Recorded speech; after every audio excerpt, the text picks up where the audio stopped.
Today I'm going to be showing you how to unlock a car with an auto lockout kit if you lock your keys in the car.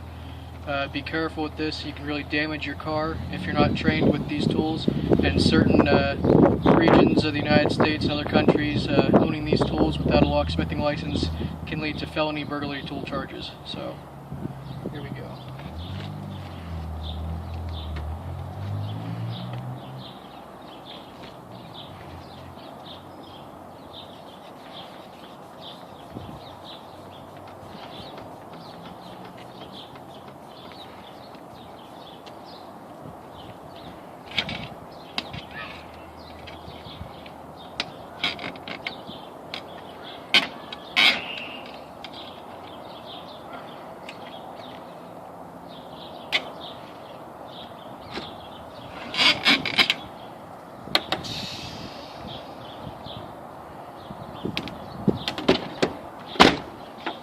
That's simple.